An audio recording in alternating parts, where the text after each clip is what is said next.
दोस्तों नमस्कार। मैं आपका दोस्त डॉक्टर रविंद्र कुमार आप सभी का स्वागत करता हूं संतोष होम्यो केयर रुड़की के यूट्यूब चैनल में।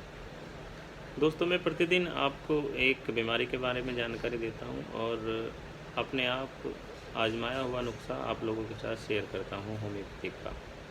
आज भी एक नुस्खा आपके साथ शेयर करने जा रहा हूं और ये बीमारी बड़ी आम सी बीमारी हो गई है इस वक्त। अगर हम देखते हैं तो जैसे ही आप 40 या 50 के ऊपर जाते हैं तो संभावित या संभावना रहती है कि आपको कहीं अर्थराइटिस तो नहीं हो जाएगा या कहीं अर्थराइटिस तो नहीं है या अर्थराइटिस होने वाला है।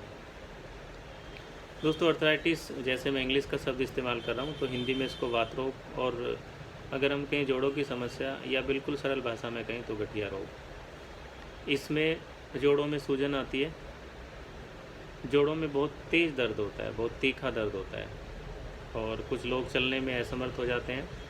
कुछ लोग जैसे तैसे करके दर्द को सहन करके चलते हैं फिरते हैं या लाठी डंडे के सहारे चलते हैं। कुछ लोग उम्र के पड़ाव के साथ साथ यानी कि उम्र बढ़ते बढ़ते गठिया रोग भी बढ़ता हुआ जाता है। और अगर हम बात करें इसकी दवाइयों के लिए तो मैं आपको कुछ मेडिसिन बताऊंगा। चलिए मैं कुछ आपको मेडिसिन का कॉम्बिनेशन बताऊंगा जो आप इस्तेमाल कर सकते हैं।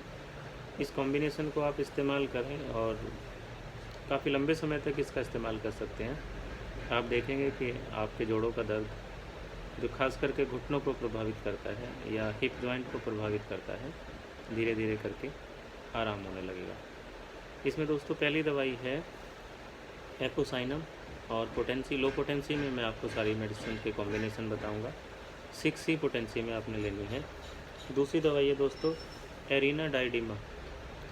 एरिना डाइडीमा 6C पोटेंसी में आपने लेनी है।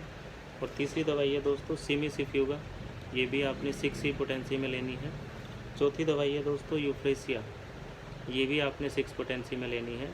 पांचवी दवाई है दोस्तों हाइड्रा हेलिक्स, ये भी आपने 6C पोटेंसी में लेनी है। और छठी दवाई है दोस्तों सिम्फाइटम, ये भी आपने 6C पोटेंसी में लेनी है।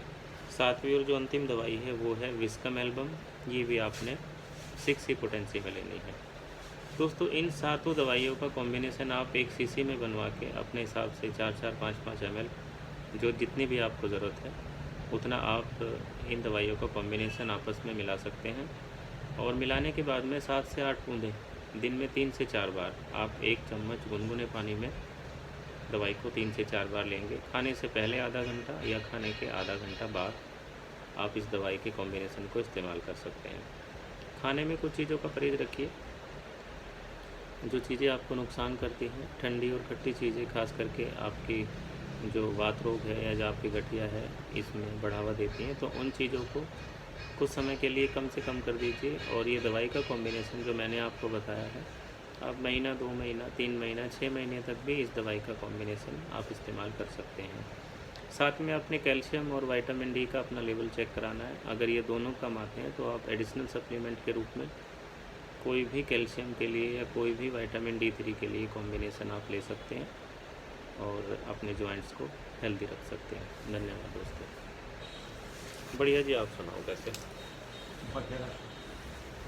तो सौदे निकल ही रहे वो होते हैं तो क्या चक्कर है? अच्छा, बात बन नहीं काम रही? नहीं करेगा। बात बन नहीं रही? हाँ, तो बहुत ही कम लेते हैं।